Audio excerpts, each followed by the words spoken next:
नमस्कार दोस्तों, मैं स्मित मिश्रा स्वागत करता हूं एक बार फिर से आप सभी का एमजेटी एजुकेशन में। ममता दीदी ने आखिरकार बम फोड़ दिया। ममता दीदी ने कह दिया है कि अब अगर अमित शाह हम पर कोई भी ऐसा एक्शन लेते हैं तो हम भी पेन ड्राइव रखे हुए हैं। एक ऐसा पेन ड्राइव जिसमें अमित शाह के खिलाफ यहाँ कच्चा चिट्ठा है। अमित शाह फंस जाएंगे पूरा का पूरा। तो अब देखना ये होगा कि गृह मंत्री के खिलाफ क्या ऐसा रखे हुए हैं इन्होंने, ममता दीदी ने, जिसकी धमकियां ये दे रही हैं। आपको पूरा मामला समझाऊंगा आज की वीडियो में कि अभी वर्तमान में सिचुएशन क्या चल रही है। दो बड़ी पॉलिटिकल पार्टियां आज भिड़ने की स्थिति में आ गई हैं और ये जो मतलब सिचुएशन है, आप देखो, थोड़ा सा नोटिस करोगे ना, एक जगह कोइंसिडेंस हो सकता है, दो जगह हो सकता है, तीन जगह हो सकता है। बार बार ऐसा कोइंसिडेंस कैसे होता है कि जहां भी जिस भी राज्य में चुनाव होना होता है, जस्ट उसके कुछ महीनों पहले ईडी की रेड और सीबीआई की रेड लगातार लगातार होना शुरू हो जाती है। तो चलिए आज की वीडियो में एक एक करके सिलसिलेवार तरीके से समझते हैं हम लोग कि पूरा मामला क्या है, ईडी की रेड क्यों पड़ी है पश्चिम बंगाल में, और अब ममता दीदी ने एक बड़ा पेनड्राइव वाला बम क्या फोड़ दिया है जिसमें ये कह रही हैं कि अमित शाह तक फंस जाएंगे। तो आप देखिए ये आर्टिकल आज के टाइम पर सारा कुछ जो है न्यूज़ सोर्सेज वगैरह में जो चीज़ है, न्यूज़ आर्टिकल्स वगैरह, ऑथेंटिक सोर्सेज वगैरह, उसके ज़रिए मैं बताऊंगा, कोई भी चीज़ अपने मन से नहीं बताऊंगा। तो आप पूरा वीडियो एंड तक देखना, ध्यान से देखना, बिल्कुल ट्रस्ट के साथ आप देख सकते हो, कोई चीज़ फर्जी यहाँ पर नहीं बताई जाएगी। हाँ, सब कुछ समेट करके अपने लहजे में आपको सब कुछ बताने का प्रयास करूंगा अपनी भाषा में, ठीक है। चलिए, तो मेरे पास भी अमित शाह की पेन ड्राइव है, ज़्यादा तंग किया तो खोल दूंगी पोल पट्टी, ये कहा है ममता दीदी ने। आप दैनिक भास्कर का भी आर्टिकल देख पाओगे, मेरे पास शाह के खिलाफ पेन ड्राइव यहाँ है, मुझे छेड़ोगे तो फिर मैं पोल पट्टी खोल दूंगी। ऐसी पोल पट्टी की बात ये कर रही हैं, ऐसे कौन से घोटाले की बात कर रही हैं, उसको जाने इससे पहले आपको ये समझना होगा कि ये विवाद है क्या। एक्चुअल में होता क्या है कि एक आईपीएसी नाम की संस्था है जो वर्तमान समय में ममता बनर्जी के इलेक्शन कैंपेनिंग का जिम्मा संभाले हुए है। मतलब उसका प्रमोशन, उसकी कैसे पीआर टीम का काम करना, मतलब आईटी सेल का पूरा पूरा काम वो आईपीएसी नाम की संस्था कर रही थी। अब उसी संस्था पर ईडी की रेड हो गई। इसके अलावा उसके जो चीफ हैं उनके घर पर रेड हो गई। अब ये रेड चल ही रही थी कि बीच में ममता बनर्जी खुद पहुंच गई। मतलब आप समझो कि एक बिल्डिंग में चल रही है रेड और मुख्यमंत्री खुद आ जाए और उसके बाद आने के बाद वो ईडी के कर्मचारियों की मोबाइल छीनने लगे, उनके कागजात छीनने लगे और विरोध प्रदर्शन करने लगे। तो सोचो आप कि कितना बड़ा घटना हो सकता है। तो यहाँ पर कुछ ऐसा ही देखने को मिला। कोलकाता में आईपीएसी ऑफिस और डायरेक्टर प्रतीक जैन के घर सहित 10 ठिकानों पर छापेमारी होती है। आईपीएसी ये टीएमसी के चुनावी प्रक्रियाओं को, चुनावी मैनेजमेंट करने का जिम्मा संभाली हुई है आज के टाइम पर। आईपीएसी के बारे में अगर बात करें तो इसके संस्थापक में से एक थे प्रशांत किशोर, को फाउंडर्स थे। हालांकि अब ये छोड़ चुके हैं, 2021 के बाद इन्होंने इसको छोड़ दिया, तब से इनका कोई उससे लगाव नहीं है। लेकिन ये राजनीतिक कंसल्टेंसी फर्म है। इसने देश भर में राज्यों में कई राज्यों की सरकार बनवाने में मदद की हुई है। कई बड़े बड़े राज्यों में ये सरकारें बनवा चुकी है उनकी इलेक्शन कैंपेनिंग, पीआर मैनेजमेंट और आईटी सेल का काम करके। अभी वर्तमान में प्रतीक जैन जो हैं ये इसके चीफ हैं, अध्यक्ष हैं। आप अगर थोड़ा सा इतिहास देखोगे तो 2014 में बीजेपी को लाने में इसी का हाथ था। जो आप सुने होंगे ना, प्रशांत किशोर जो है काफ़ी ज़्यादा हेल्प किए थे मोदी को, मतलब ब्रांड मोदी बनाने में। ये उस टाइम पर इसी कंपनी का हिस्सा हुआ करते थे। 2024 में तृणमूल कांग्रेस को लाने में भी इन्हीं का काम था। इसके अलावा 2017 में पंजाब पार्टी हो या 2025 से 20 के बीच में यहाँ पर दिल्ली में आम आदमी पार्टी के साथ काम कर रहे थे। 2017 में उत्तर प्रदेश में कांग्रेस के साथ काम किए, बिहार में जेडीयू के साथ काम किए, 2015 में नीतीश कुमार को दोबारा लाए, 2024 से 19 तक ये आंध्र प्रदेश में काम किए वाईएसआर कांग्रेस पार्टी के साथ, 2021 में डीएमके के साथ काम किया। तो ये सब राज्यों में जो पॉलिटिकल पार्टियां हैं वो इनकी इस कंपनी की मदद ले रही थी, आईपीएसी नाम की कंसल्टेंसी फर्म का, जो इसका पीआर मैनेजमेंट वगैरह कर रही थी। तो अभी इस टाइम पर ये ममता दीदी की का यही सेम काम कर रही हैं, आईटी सेल का काम कर रही है। लेकिन इस पर हो जाती है रेड। अब इस पर रेड होती है तो ममता दीदी का ये कहना है कि यहाँ पर रेड इसलिए की गई है जिससे हमारा जो स्ट्रेटजी है, चुनावी स्ट्रेटजी है, चुनावी रणनीति है, उसको बीजेपी चुराना चाहती है, जिससे पता चल जाए उनको कि हम लोग किस प्रकार से लड़ने जा रहे हैं, क्योंकि हम लोग स्ट्रेटजी बनाए होंगे। जबकि ईडी का ये कहना है कि भाई इस पर मनी लॉन्ड्रिंग के केस चल रहे हैं और हम लोग मनी लॉन्ड्रिंग का जांच कर रहे हैं, इसलिए यहाँ रेड मारे हुए हैं। अब रेड मार ही रहे थे कि अचानक से बीच में यहाँ ममता दीदी पहुंच गई, उनके समर्थक पहुंच गए, मीडिया की पूरी टीम पहुंच गई और यहाँ ईडी की रेड में बाधा आनी शुरू हो गई। ईडी का आरोप लगा जांच में बाधा दी जा रही है। ममता बनर्जी ने फाइल्स, लैपटॉप और फोन जैसे सबूत, जरूरी दस्तावेज ये ले लिए हैं और लेकर के अपने गाड़ियों में भर लिए, मतलब छीन लिया गया ईडी के अधिकारियों के द्वारा। ईडी ये कह रही है कि इसको सीबीआई जांच को दे देना चाहिए, सीबीआई भी जांच होनी चाहिए। अब ईडी कह रही है तो फिर मतलब अब सीबीआई भी तो आना ही है ना भाई, चुनाव है तो सीबीआई भी अभी आएगा, अभी तो ईडी चल रहा है। ऐसे ही हुआ था और भी राज्यों में। खैर, बीजेपी का आरोप है कि ममता ने सबूत छिपाए हैं। कांग्रेस का सवाल है कि सिर्फ ईडी पर ही क्यों विरोध कर रहे हो, और भी चीज़ों पर करो। अधीर रंजन चौधरी ने कहा कि प्रवासी मजदूरों पर हमले जो हो रहे हैं उस मुद्दे पर टीएमसी क्यों चुप है। मतलब वहाँ पर उस पश्चिम बंगाल में कांग्रेस पार्टी भी ममता बनर्जी के खिलाफ हो जाती है ना, और इसके अलावा बीजेपी तो है ही खिलाफ। खैर, ऐसा ये पहली बार नहीं हुआ है कि पहली बार ममता बनर्जी को टारगेट किया गया हो या कहें कि वहां पर रेड मारी गई हो। अगर आप थोड़ा सा इतिहास में खंगालेंगे तो ये तो जब से 8 जनवरी वाला मामला रहा जो अभी हुआ, 27 अक्टूबर 2023 को ही राशन घोटाले में ईडी ने तत्कालीन मंत्री ज्योति प्रिया मल्लिक को गिरफ्तार किया और 20 घंटे तक पूछताछ की।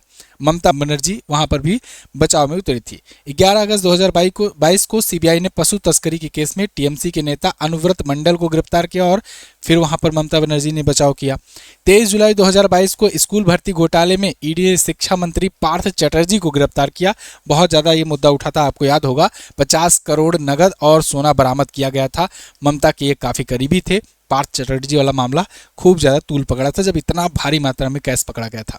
6 सितंबर 2021 को कोयला तस्करी केस में ईडी ने अभिषेक बनर्जी से 9 घंटे पूछताछ की। ये इनके भतीजे हैं, अभिषेक बनर्जी, ममता बनर्जी के। नारद स्टिंग केस में 2021 में 17 मई को सीबीआई ने टीएमसी के नेताओं को गिरफ्तार किया। ममता का सीबीआई दफ्तर के बाहर 6 घंटे तक धरना प्रदर्शन हुआ था। 3 फरवरी 2019 को पोंजी घोटाले में सीबीआई कोलकाता पुलिस में टकराव होता है। ममता बनर्जी का 45 घंटे तक का धरना चलता है। तो मतलब केंद्र की पुलिस और वहां की राज्य की पुलिस दोनों के बीच में कई बार टकराव, कई बार सरकार के बीच में ऐसा विरोधाभास उत्पन्न हो चुका है। आज की स्थिति ऐसी आ गई है कि वहां पर भी काफी ज्यादा प्रोटेस्ट चल रहा है। 2 घंटे तक दिल्ली में भी हुआ। दिल्ली में यहाँ तक कि 8 सांसदों को हिरासत में भी ले लिया गया क्योंकि ये गृह मंत्रालय के बाहर प्रदर्शन कर रहे थे और पुलिस ने सांसदों को हिरासत में लिया है। कोलकाता में रैली चल रही थी टीएमसी के द्वारा, यहाँ पर हजारों लोग टीएमसी के समर्थक शामिल हुए, इकट्ठा हुए और वो यहाँ पर रैली कर रहे थे। इसके अलावा देश भर के तमाम जो अपोजिशन के लीडर्स हैं, रीजनल लीडर हो या नेशनल लेवल के लीडर हो, सब ने यहाँ पर इस जांच प्रक्रिया में यहाँ अपना अपना टिप्पणियां किया, मतलब सरकार के विरोध में अपनी अपनी बातें उठाई।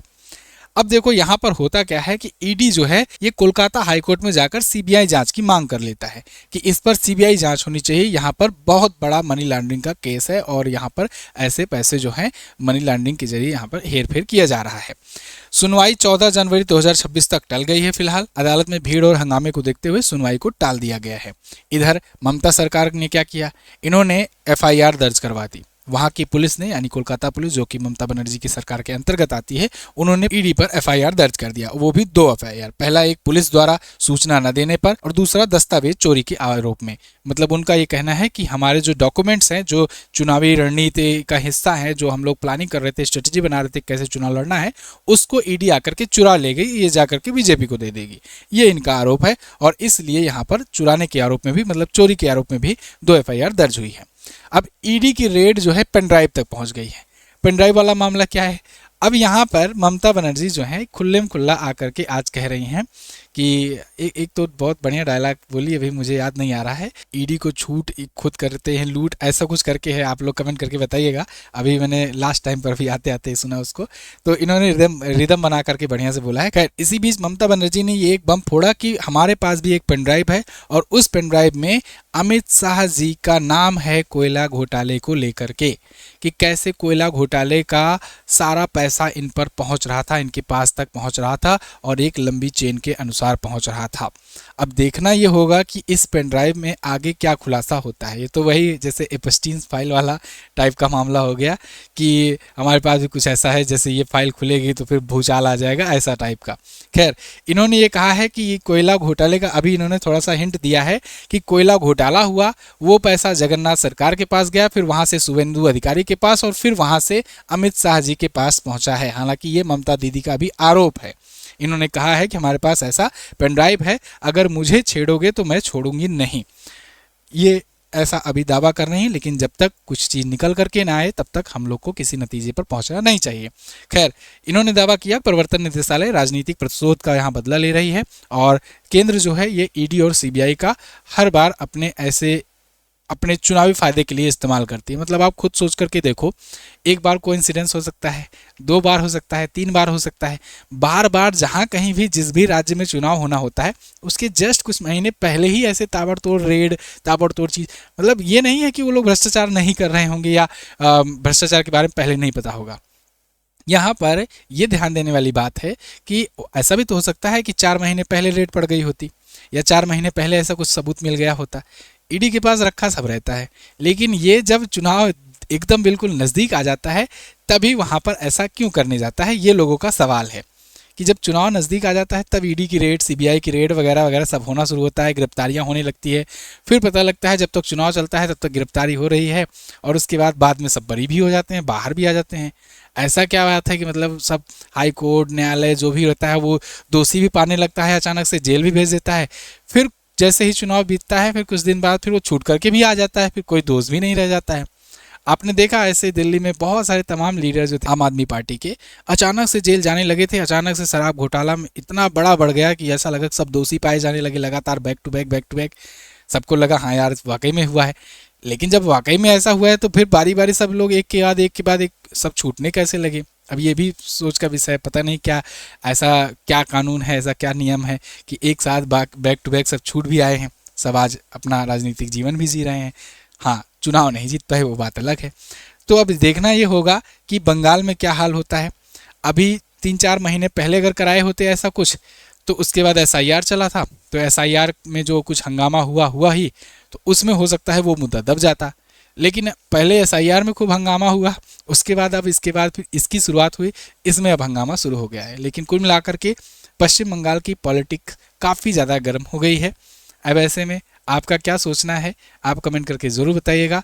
क्या ऐसा कुछ खुलासा करेंगे ये पेन ड्राइव में जिससे अमित शाह जी को, जो कि गृह मंत्री और सहकारिता मामलों के मंत्री हैं, इन तक कुछ आँच आएगी।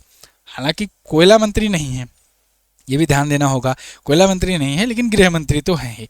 तो फिलहाल जो भी आगे अपडेट आएगी मैं आपको बताऊंगा। कमेंट करके आप अपनी राय दीजिए, बिल्कुल खुले तरीके से, कोई दिक्कत नहीं है, अपनी आप राय देने के लिए सक्षम है। चैनल अगर पसंद आया है चैनल को सब्सक्राइब कीजिए, वीडियो को लाइक कीजिए, जिससे ऐसी वीडियो और आप तक पहुँचती रहे। इसके अलावा अगर आप किसी एग्जाम की तैयारी करते हैं तो लास्ट 6 मंथ की ई बुक और लास्ट 1 ईयर की ई बुक आई हुई है। आप इसके जरिए करंट अफेयर को बहुत ही सिस्टमेटिक ढंग से चैप्टर वाइज डिटेल कंटेंट के साथ आप प्राप्त कर सकते हैं, बहुत ही नॉमिनल कॉस्ट पर। मतलब आप समझो मात्र 49 में आपको 6 मंथ की ई बुक और मात्र 99 में आपको ईयरली ई बुक मिल रही है। ये ई बुक आपको हमारे MZT ऐप पर मिलेगी। आप देख सकते हो हर एक टॉपिक कवर कराया गया है, महोत्सव, मेले, आयोजन, सम्मेलन से लेकर के राष्ट्रीय घटनाएं, अंतर्राष्ट्रीय घटनाएं, खेल खिलाड़ी पुरस्कार, सम्मान, मतलब विज्ञान प्रौद्योगिकी सूचकांक रिपोर्ट, हर एक चीज़ यहाँ पर कवर कराया गया है, वो भी चैप्टर वाइज डिटेल कंटेंट के साथ। टेबल, चार्ट, इन्फोग्राफिक्स, मैप, राज्यवार घटनाएं, सारा कुछ यहाँ पर दिया गया है। साथ ही साथ प्रश्नोत्तर माध्यम में ऑप्शन, उनका डिटेल एक्सप्लेनेशन। कुल मिलाकर के ये नाम से ही ब्रह्मास्त्र मत समझो, वाकई में ब्रह्मास्त्र है। तो ये ई बुक आप हमारे एप्लीकेशन MZT ऐप से ले सकते हो। MZT app Google play store पर आपको मिल जाएगा और वहीं से जाकर बेस्ट ई बुक सेक्शन में मंथली की, 3 मंथ की, 6 मंथ की, ईयरली की कोई सा भी ई बुक आप सिलेक्ट करके अपने सुविधा अनुसार ले सकते हो। जिसको दिक्कत हो नीचे पेंट कमेंट चेक कीजिए या फिर डिस्क्रिप्शन चेक कीजिए, वहाँ पर व्हाट्सएप का नंबर दिया गया है। आप UPI के माध्यम से व्हाट्सएप के जरिए भी तुरंत ही ई बुक प्राप्त कर सकते हो। Thank you so much. अगली वीडियो में मिलेंगे। नमस्कार, जय हिंद, वंदे मातरम।